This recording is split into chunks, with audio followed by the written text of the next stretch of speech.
Bismillahirrahmanirrahim. Assalamualaikum warahmatullahi wabarakatuh.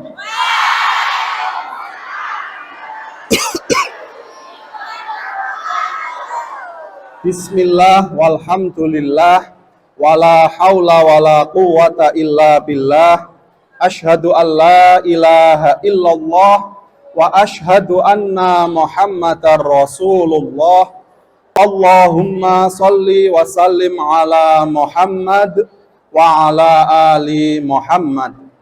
Yang terhormat Bapak Kepala Sekolah beserta Bapak Ibu Guru, yang saya cintai dan saya banggakan, siswa-siswi SMK Negeri 4 Yogyakarta, yang mudah-mudahan senantiasa berada dalam kondisi sehat fisik, jiwa maupun raganya.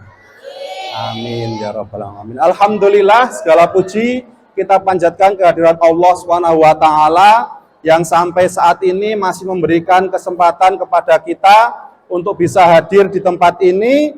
Mudah-mudahan dengan niat ikhlas kita, Allah mencatat kehadiran kita di tempat ini sebagai amal kebaikan, amal ibadah yang nantinya akan membawa manfaat, berkah, dan ridho dari Allah Subhanahu wa taala. Amin. Oke, halo. Oke, semuanya sudah siap belum? Oke, kalau sudah siap, sekarang untuk sementara waktu silahkan mulutnya dikunci dulu. Kalau kalian ngobrol dengan sesama kalian, teman-teman kalian, itu sesuatu yang sudah biasa. Tapi kalau ketemu saya hari ini, ya biasa saja sih sebenarnya. Tapi karena ini pertama kali dan tadi Pak Bowo bilang sudah lama tidak ada pengajian, alhamdulillah hari ini dimulai, maka sungguh rugi ketika kesempatan ini kita sia-siakan. Apalagi ini dari hari Jumat, hari yang penuh dengan keberkahan. Insya Allah ketika kita serius mengikuti pengajian ini, Allah akan memberikan pahala yang sangat luar biasa. Siap ya? Oke, kalau ada yang rame sendiri, nanti tolong temannya samping kanan kirinya saling mengingatkan. Nah, hari ini kita akan belajar tentang apa judulnya? Life is choice. Artinya hidup itu pilihan. Tetapi sebelum saya banyak menyampaikan materi, ada pepatah mengatakan tak kenal maka tak sayang, tak kenal maka tak aruf. Biar timbul kasih sayang di antara kita sehingga kalian nanti enjoy mendengarkan yang saya sampaikan dan saya juga semangat menyampaikan kepada kalian, maka kita perlu berkenalan terlebih dahulu. Nama saya Agus Susanto, asli dari Imogiri. Ada yang dari Imogiri? Woi, alhamdulillah. Nah, pendidikan saya S1 Psikologi UIN Sunan Kalijaga, pekerjaan penulis, trainer, dan juga pendamping sertifikat halal gratis. Kalau di sini ada jurusan Boga yang punya produk, mau daftarkan sertifikat halal gratis, nah bisa nanti insya Allah kami dampingi. Atau SMK punya produk makanan dan minuman yang non olahan daging, nanti bisa kita dampingi untuk mendapatkan sertifikat halal gratis. Nah, kemudian ini beberapa buku yang pernah saya tulis. Nah, buku yang pertama, Sukses Itu Wajib Hukumnya. Ada yang untuk kalian mungkin Rational Love. Tentang cinta, bagaimana cinta itu pakai rasio, pakai pikiran, sehingga tidak menimbulkan kegalauan, kekecewaan, sakit hati, putus asa, apalagi sampai bunuh diri. Ada yang baru merasakan jatuh cinta? Nah, galau atau bahagia? Kalau galau berarti dia belum memahami rational love.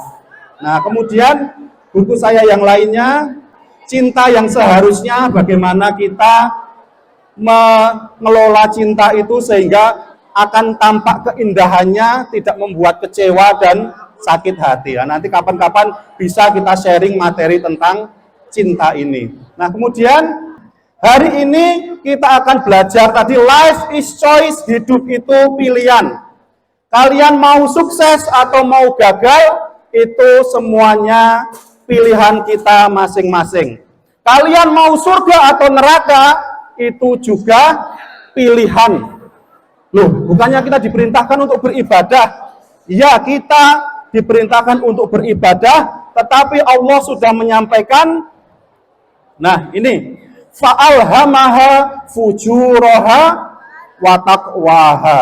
Dan Allah sudah mengilhamkan kepada jiwa manusia itu jalan fujur, jalan keburukan, jalan kezaliman, jalan untuk kita tidak berbuat baik, tetapi Allah juga memberikan kepada kita fujuraha wa taqwaha, yaitu jalan ketakwaan. Makanya itu tadi, karena kita punya potensi buruk dan juga punya potensi baik, maka kita bebas memilih. Kira-kira kalian milih yang mana? Halo? Kira-kira kalian milih yang jalan fujur, jalan keburukan atau ketakwaan? Tenane.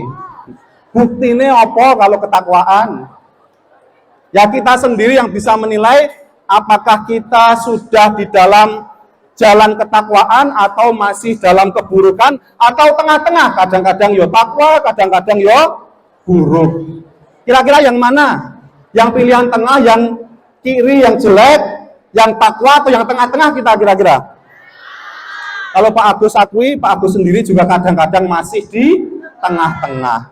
Karena manusia itu, dia adalah tempatnya lupa dan salah. Maka kadang-kadang kita juga berbuat baik, tapi juga kadang-kadang kita berbuat buruk. Tapi ada baiknya, orang yang paling baik adalah, karena tadi kita tidak bisa terlepas dari kesalahan, maka orang yang paling baik adalah ketika dia berbuat buruk, maka dia menutupinya dengan perbuatan baik. Maka insya Allah nanti keburukan kita akan tertutupi. Nah, ini tadi bad choice sama good choice. Kita bisa memilih jalan yang baik, tetapi juga kita bisa memilih jalan yang buruk. Itu semua terserah kepada diri kita, tetapi yang harus diingat adalah apa? Apapun pilihan kita, semuanya ada apanya? Ada konsekuensinya. Nah, itu yang harus kita pahami. Kita lihat contohnya. Ketika kita berbuat buruk, maka yang terjadi, orang yang berbuat buruk, maka cepat atau lambat dia akan merasakan balasannya. Itu lihat. Ini ada orang mau ngerampok, malah dirampok balik tuh. Lihat, ternyata yang mau dirampok gue parang ini. Lihat. Nah, kita mencelakai hewan ternyata juga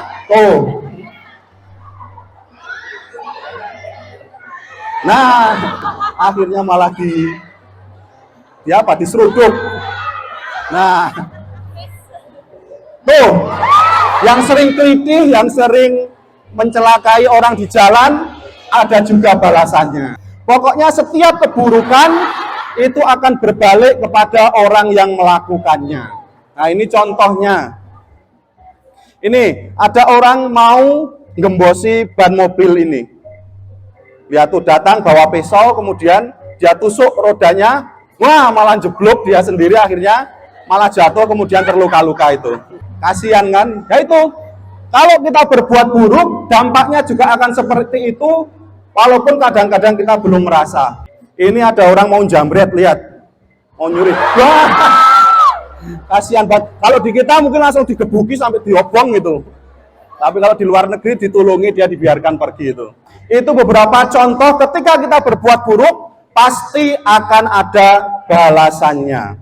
Kemudian selain perbuatan buruk itu bisa merugikan diri sendiri, perbuatan buruk juga bisa merugikan orang lain. Lihat, Orang minum susu, kemudian botolnya dibuang sembarangan. Yang terjadi adalah tuh. Nah, orang lain juga ikut celaka karena keburukan kita. Tuh, lihat. Berapa orang yang celaka karena ada satu orang yang berbuat buruk. Tetapi sama hukumnya, kejahatan kembali kepada pelakunya. Ini cuma ilustrasi, bukan beneran ya. Nih, itu gambaran ketika kita berbuat buruk, keburukan akan kembali kepada diri kita. Di sini ada yang sering melakukan bullying, sekarang baru marah. Nah, yang melakukan bullying, hati-hati. Sekarang mungkin kalian tertawa, kalian puas menjahili teman kalian, menindas teman kalian, tetapi ingat, bisa jadi suatu saat orang yang kalian bully akan menjadi orang lebih hebat. Kenapa kok bisa? Karena doa orang yang teraniaya itu terkabul, makbul. Nah, maka hati-hati. Kalian dibully, kalau misalnya dibully itu mau berdoakan, mudah-mudahan orang yang membuliku, apa misalnya? Ya, jangan yang jelek-jelek, tapi ya kalau bisa kita mendoakan yang baik-baik. Karena kalau doa baik, itu juga akan kembali kepada diri kita. Nah, ini tadi gambaran ketika kita berbuat buruk, keburukan juga akan kembali kepada kita. Sebaliknya, ketika kita berbuat baik, maka kebaikan juga akan kembali kepada diri kita. Lihat, ada seorang anak yang dia mencuri obat karena ibunya sakit dan dia tidak punya uang. Kemudian si anak ini keconangan, ketahuan, kemudian dimarahi. Tapi ada seorang bapak-bapak baik penjual mie ayam yang kemudian obatnya ditebus dan si anak ini masih dikasih satu sebungkus mie ayam. Nah, dia karena nggak punya uang, nggak bisa membalasnya, dia kemudian pergi dengan membawa obat dan uang itu. Nah, dia cuma memandangi si bapak ini, kemudian dia pergi karena malu, dia tadi terpaksa mencuri untuk beli obat. Nah, kemudian si bapak ini terus berbuat kebaikan, ada orang gila, dia tetap kasih mie ayam. Tapi ya karena sudah tua, sampai suatu saat si bapak ini kepalanya puyeng, kemudian terjatuh. Nah, kepalanya membentur pinggiran meja, kemudian gagal otak, harus dioperasi. Kalau di Indonesia ada BPJS bisa gratis ya. Kalau di sana mungkin tidak ada BPJS, jadinya si bapak ini harus masuk rumah sakit, dioperasi, dan biayanya lihat sekitar 792.000 baht. Itu kalau dirupiahkan mungkin sekarang ratusan, hampir 100 juta lebih mungkin. Nah, si anak bingung, ini dari mana saya bayarnya? Konsultasi ke dokter, belum menemukan jawaban, sampai akhirnya dia mau menjual rumahnya. Rumahnya mau dijual karena untuk menebus biaya pengobatan bapaknya. Tapi suatu pagi dia menemukan sepucuk surat, kemudian dia buka, isinya semua biayanya sudah lunas. Di bawahnya ada sudah dibayarkan 30 tahun yang lalu. Ternyata apa? Dokter yang menangani bapak ini adalah anak kecil yang dulu ditolongnya. Ini kisah nyata, nanti di akhir ada foto dokter aslinya. Nah itu, kebaikan akan berbalas dengan kebaikan, cepat atau lambat. Kalau kita pikir ya, bapaknya tadi cuma ngasih mie ayam sama obat, mungkin harganya tidak seberapa. Tapi gantinya sampai ratusan juta. Nah, karena apa? Kebaikan itu akan dilipat gandakan sampai 700 kali lipat. Nah, kok bisa kita berbuat buruk, hasilnya buruk. Kita berbuat baik, hasilnya baik. Kok bisa? Kira-kira kenapa? Karena Allah sudah berfirman, "Famay ya'mal mithqala dzarratin khairan yarah, famay ya'mal mithqala dzarratin syarran yarah." Barang siapa berbuat keburukan walaupun dzarrah itu berapa? Mungkin sebutir debu ya, itu akan kembali dampaknya kepada kita. Demikian pula kalau kita berbuat kebaikan, itu juga akan kembali kepada diri kita. Maka silahkan, life is choice, hidup itu pilihan. Kalian boleh memilih buruk atau baik, tapi ingat, semuanya akan kembali kepada kita sendiri. Nah, sekarang kita lanjutkan. Nah, kalau kita disuruh milih, kita pengen sukses atau pengen gagal? Kurang keras, sukses atau gagal? Semuanya pasti pengen sukses. Ada yang pengen gagal di sini? Kecuali orang yang nggak normal, pasti semuanya pengen sukses. Tetapi ya pertanyaannya adalah, apakah kalian sudah berproses untuk menuju sukses itu? Semuanya pengen sukses, tapi apakah kalian mau menempuh jalannya untuk menuju kepada kesuksesan itu? Nah, kalau kita lihat zaman dulu, generasi Islam, generasi bapak-bapak pendahulu bangsa kita, semuanya dulu adalah orang-orang hebat. Kita lihat, di usia muda mereka sudah mencapai prestasi yang luar biasa. Lihat, ada Usamah bin Zaid, di usia 18 tahun dia sudah menjadi komandan perang. Ibnu Sina jadi dokter di usia 17 tahun. Muhammad Al-Fatih jadi presiden di usia 22 tahun. Nah, itu generasi Islam. Kalau generasi orang Indonesia, kita lihat bapak-bapak bangsa kita. Insinyur Soekarno, dia jadi tokoh politik di usia 22 tahun. Muhammad Yamin yang mencetuskan Pancasila di usia 22 tahun juga sudah merumuskan Pancasila. Kemudian ada Ki Hajar Dewantoro, Bapak Pendidikan, usia 20 tahun sudah mendirikan partai dan sebagainya. Usia kalian sekarang berapa? 18. Kira-kira prestasi apa yang sudah kalian capai? Follower TikTok-nya banyak? Tapi ya nggak apa-apa, sekarang jadi TikToker, jadi selebgram, itu ada hasilnya. Asal kalian kalau bisa gunakan yang baik. Kalian banyak follower tapi sesuatu yang bermanfaat, jangan mandi lumpur. Ibu kalian suruh mandi lumpur, nanti terus minta saweran, itu sekarang jadi namanya apa? Pengemis online. Atau kalian yang perempuan memanfaatkan, ayo dong di like dong, nggak bisa kayak gitu. Jangan sampai seperti itu. Tapi jadikan Instagram kalian kalau jadi influencer sesuatu yang baik. Kalau perempuan gampang, asal mau buka-bukaan sekarang bisa banyak. Tetapi karena dia mau buka-bukaan, ya jadi banyak duitnya. Tapi apakah membahagiakan? Tidak. Makanya kalau kalian pengen sukses, pakailah jalan yang baik, insya Allah nanti kalian sukses tapi juga bahagia. Nah, di usia muda, kalian saat ini sebaiknya mulai menata hidup, kira-kira cita-citanya apa, kemudian mau jadi apa, jalannya seperti apa, silahkan dipersiapkan. Jangan sampai kalian menyesal seperti Pak Agus. Jadi Pak Agus itu termasuk yang dibandingkan teman-teman seangkatan cukup lama menemukan karirnya. Nah, Pak Agus dulu sekolahnya di SMA Negeri 8 di Layota dekat SGM.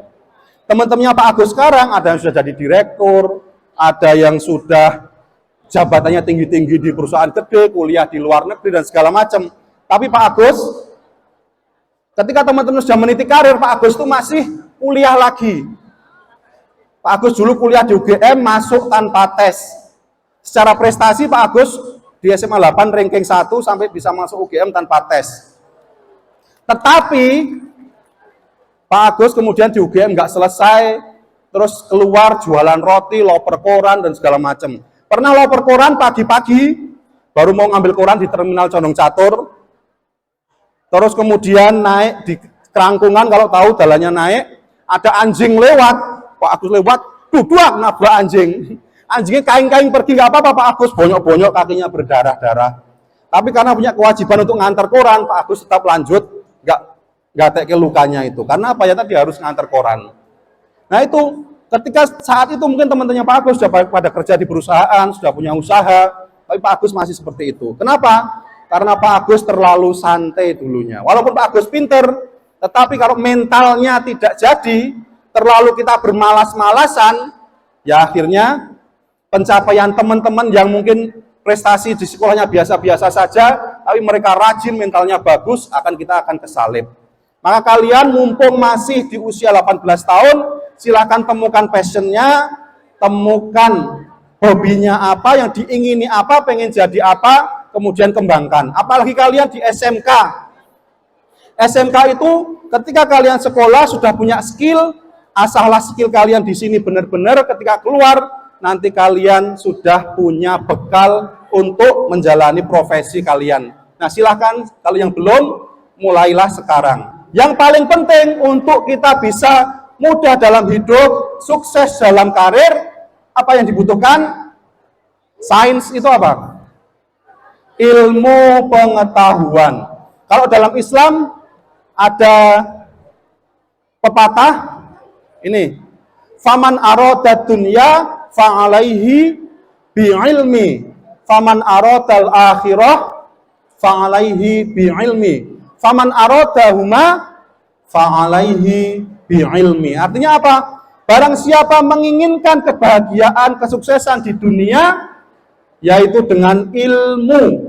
Barang siapa menginginkan kebahagiaan di akhirat, juga harus dengan ilmu. Dan siapa yang menginginkan kebahagiaan dua-duanya, juga harus dengan ilmu. Karena Allah sudah memberikan jaminan, yarfa'illahu alladhina amanu minkum walladzina utul ilma darajah. Allah akan mengangkat derajat orang-orang yang beriman di antara kamu dan orang-orang yang diberi ilmu pengetahuan.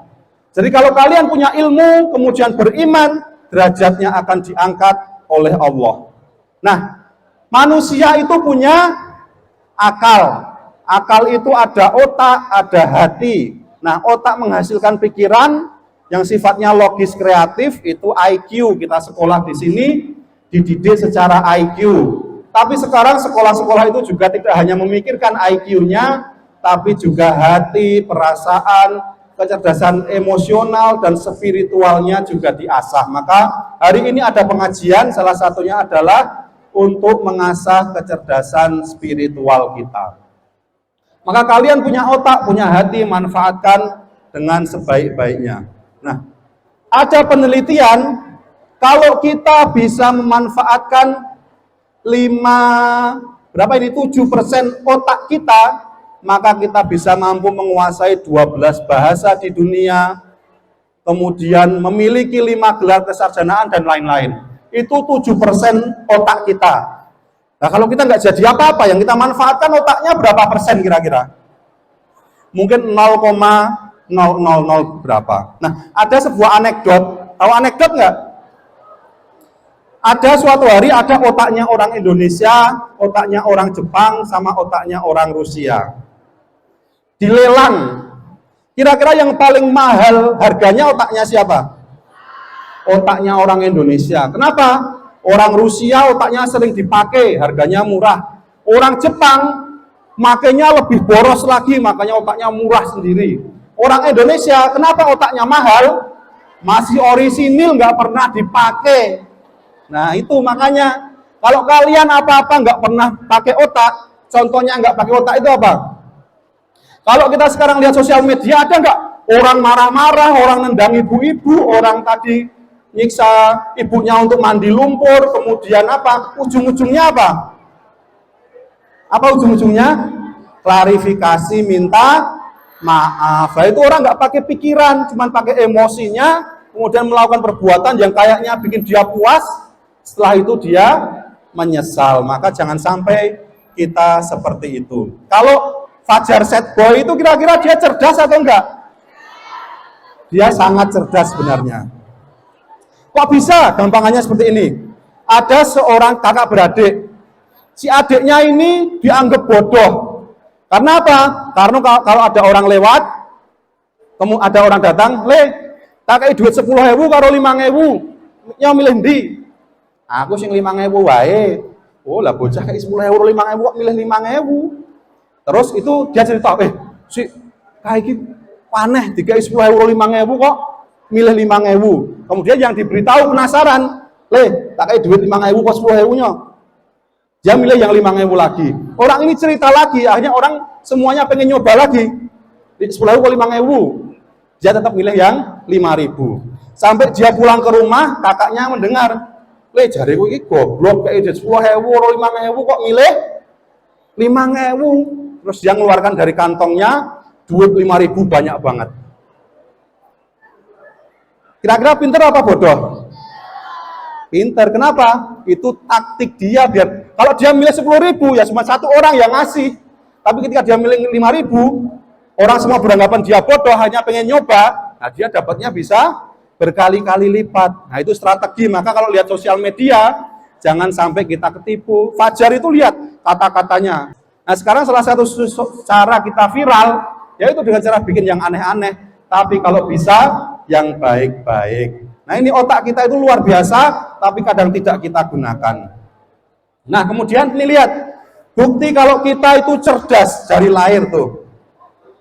Ada seorang bayi, dia mau keluar dari boxnya, lihat cara dia keluar. Ini dari kecil itu kita cerdas. Tapi kenapa kecerdasannya hilang? Ya, itu ada faktor-faktornya juga. Dan lihat, dia ini anak yang Down syndrome, IQ-nya rendah. Kemudian kita lihat tubuhnya, lihat tangannya kayak capit, kakinya pendek, dia menderita Down syndrome. Tapi dia bisa menjadi seorang pianis hebat. Kenapa? Karena dia mau bekerja keras. Ketika dia belajar piano pertama kali, itu dia nangis-nangis, kesakitan, nggak bisa-bisa.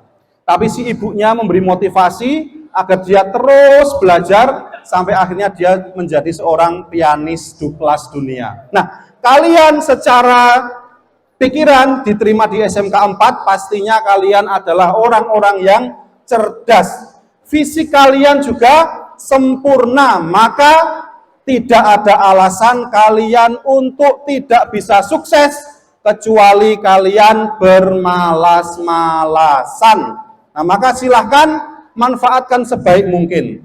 Nah, Imam Waqi, gurunya Imam Syafi'i, pernah mengatakan bahwa ilmu itu adalah cahaya. Maka jadikanlah ilmu itu semakin memancar dalam diri kita. Kalau orang tidak punya ilmu, kita lihat, dia pekerjaannya, mohon maaf, cleaning service, harus membersihkan pintu otomatis, lihat. Nah, karena dia tidak punya ilmu, lihat, dia mau membersihkan, mau ngelap, pintunya buka.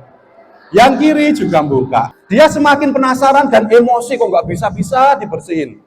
Nih, akhirnya dia emosi, kemudian lihat, tuh, udah getem-getem tangannya, lihat. Nah, malah kejepit tangannya. Dia tambah emosi. Kemudian dia ambil embernya, coba nek embere dikapioke, lihat. Dia siramkan embernya, nah pas ada orang lewat, kemudian dia tidak dimarahi, mau ditutup pintunya, tapi nggak bisa. Nah, akhirnya lapeng ngelap darahnya karena dipukuli sama orang yang disiram tadi. Ini sesuatu yang sangat sederhana. Ketika kita tidak tahu ilmunya, menjadi sesuatu yang sulit. Maka dalam hidup ketika kita mengalami kesulitan, itu berarti kita tidak punya apa? Ilmunya. Pak Agus pernah dulu di Tangerang ada acara di Dompet Duafa. Pak Agus nggak bawa apa ini? Nggak bawa ikat pinggang. Kemudian beli di salah satu pasar di sana. Karena Pak Agus belum pernah punya model ikat pinggang yang seperti itu. Pak Agus pakai, udah santai, udah pakai. Terus mau ke belakang, mau kamar mandi, mau dicopot. Kok angel banget gitu ya ini? Kan ada tuasnya di bawah, tinggal diklik. Harusnya bisa kan? Pak ini bolak-balik. Kok tetap raiso? Buka gitu ya ini. Sampai akhirnya Pak Agus apa yang Pak Agus lakukan? Pak copot paksa gini. Terus baru setelah dicopot paksa, baru bisa dibuka. Oh ternyata ini. Pak Agus pakai lagi. Ke belakang lagi. Nyopot lagi. Nah mau gampang kok raiso meneh ini. Itu beneran sungguh-sungguh terjadi. Itu sesuatu yang sederhana, kalau kita tidak tahu ilmunya, ternyata sulit. Ternyata kuncinya adalah, ini apa, talinya dimajukan sedikit, baru dibuka tuasnya, baru ditarik. Sampai rumah Jogja, Pak Agus baru paham itu. Kalau itu kalau semakin ditarik ke sini, semakin kenceng, semakin angel dicopot. Nah itu, sesuatu yang sederhana, kalau kita tidak punya ilmunya, sulit. kita berhubungan sama teman, sama orang tua, belajar di sini jurusan boga, tata busana, komputer atau yang lain-lainnya, kalau kita tidak sungguh-sungguh cari ilmunya yang terjadi, pasti kita akan kesulitan. Nah, kemudian kalau kita sulit, kadang-kadang kita emosi, yang terjadi bukan semakin lebih baik, maka tetapi malah justru semakin buruk. Sama dengan ini, lihat. Orang pakai komputernya hang, dia nggak bisa benerin, lainnya pada penasaran kira-kira mau diapain. Nah, itulah adik-adik sekalian, kalau kita tidak punya ilmu, yang ada yang maju adalah emosi kita, dan ketika emosi yang jalan, pasti yang terjadi adalah sesuatu yang lebih buruk. Maka mumpung ada kesempatan, silahkan manfaatkan dengan sebaik-baiknya, dan ketika kalian pengen ilmunya lebih tinggi lagi, cahayanya lebih bersinar, ini beberapa tipsnya. Nah, yang pertama, berinteraksi dengan Al-Quran. Silahkan dibaca Al-Qurannya, karena Al-Quran itu sumber kecerdasan kita. Ketika kita mau menghafalkan Al-Quran, memahami isinya, insya Allah kita akan jadi orang cerdas. Kemudian bertakwa kepada Allah, maka Allah akan memberikan hidayahnya kepada kita, sehingga Allah akan memudahkan ilmu itu masuk ke dalam diri kita. Kemudian memperbanyak doa, karena doa adalah senjatanya kaum muslimin. Kemudian makan makanan yang halal, karena kalau makanan yang haram itu akan menutup cahaya kita. Kemudian takzim, hormat kepada guru, karena guru adalah yang memberikan ilmu kepada kita. Kalau kita tidak takzim, bisa jadi ilmu kita tidak bermanfaat. Di sini ada yang sering ngata-ngatain gurunya, ngerasani gurunya, no? Nah, seperti apapun guru kita, dia adalah orang yang memberikan ilmu kepada kita, maka kita wajib takzim. Walaupun mungkin menyebalkan, kita nggak suka, kalau kita mau takzim, insya Allah ilmu kita akan berkah, Allah akan memudahkan ilmu itu masuk ke dalam diri kita. Kemudian berbakti dan meminta doa kepada orang tua, dan yang terakhir, belajar dengan sungguh-sungguh. Kita lihat, orang-orang Cina, kenapa Cina sekarang ditakuti? Karena mereka benar-benar menggembleng anak-anaknya dengan sungguh-sungguh. Kita lihat bagaimana dalam cabang olahraga Cina, kalau olimpiade pasti ranking 1 atau 2. Kalahnya cuma sama Amerika. Karena apa? Ini, mereka sejak kecil dipersiapkan harus berjuang dengan sungguh-sungguh. Koyone mesake ya, tapi ya itulah cara mereka agar menjadi orang-orang yang hebat ke depannya. Kalian di sini juga meneng, HP ini dolanan disita, seminggu besok baru dikasihkan. Koyone keras, tapi itu mungkin salah satu cara agar kalian ora dingonoke tidak akan bisa nurut kepada gurunya. Nah, ini sama, sesuatu yang diberikan oleh orang tua kita, guru kita, pasti inginnya yang terbaik. Lihat bagaimana mereka sangat capeknya, tetapi mereka melakukannya karena ini demi masa depan mereka. Dengan kerja keras, karena tidak ada kesuksesan tanpa kerja keras. Ada yang cepat kemarin, tahu-tahu punya kekayaan yang berlipat ganda, apa-apa, wah murah banget, tapi sekarang di penjara orangnya. Karena ternyata penipuan, kalau kecuali kalian anaknya orang kaya, miliarder, nah itu bisa cepat, tapi kalau enggak, kalian butuh kerja keras. Lihat bagaimana mereka harus bekerja keras. Dan teman-teman perhatikan, kalian bisa sekolah di sini itu sangat beruntung. Lihat ada anak yang sampai seperti ini. Nah, dia sangat miskin sehingga harus berjualan untuk hidup dan sekolah. Silakan lihat dengan hati sehingga bisa merasakan apa yang terjadi. Harus sampai jatuh karena sepedanya terlalu gede. Nah, kalian alhamdulillah mungkin sebagian besar masih ada orang tuanya yang memberikan nafkah, bisa sekolah dengan enak, punya motor, punya pulsa dan segala macamnya. Maka ada orang-orang yang tidak seberuntung kalian seperti si Aris ini. Nah, inilah contoh orang yang harus berjuang untuk hidup, dan kalian alhamdulillah dimudahkan oleh Allah. Maka manfaatkan, life is choice adalah pilihan, manfaatkan dengan sebaik-baiknya sehingga insya Allah kita nanti bisa jadi anak-anak yang lebih baik. Nah, sekarang mari kita tutup dengan berdoa bersama-sama sehingga insya Allah kita akan dimudahkan oleh Allah. Yuk semuanya kita berdoa, kita menundukkan kepala kita untuk berdoa kepada Allah Subhanahu wa taala dengan hati yang ikhlas, hati yang tulus. Mari kita sama-sama tutup mulut kita, karena mulut kita sering berbuat salah. Kita berkonsentrasi khusyuk kepada Allah untuk berdoa. Dan sebelum kita berdoa, marilah kita awali dengan beristighfar 3 kali. Astaghfirullahaladzim, astaghfirullahaladzim, astaghfirullahaladzim, alladzi la ilaha illa huwal hayyul qayyum wa atubu ilaihi. A'udzu billahi minasyaitonir rajim. Bismillahirrahmanirrahim. Alhamdulillahi rabbil alamin. Hamdan yuwafi ni'amahu wa yukafi'u mazidah. Ya Rabbana lakal hamdu kama yanbaghi li jalali wajhikal karim wa 'azimi sultanik. Allahumma shalli wa sallim ala Muhammad wa ala ali Muhammad. La ilaha illa anta subhanaka inni kuntu minadh dhalimin. Allahumma ighfir lil muslimina wal muslimat wal mu'minina wal mu'minat al ahya'i minhum wal amwat innaka qaribum mujibud da'wat.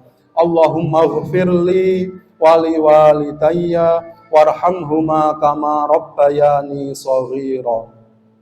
Ya Allah, ampunkanlah dosa-dosa hamba dan juga dosa kedua orang tua hamba, termasuk guru-guru hamba, ya Allah. Dan kasihilah mereka sebagaimana mereka mengasihi kami di waktu kecil, dan sebagaimana mereka mengasihi kami di sekolah ini, ya Allah.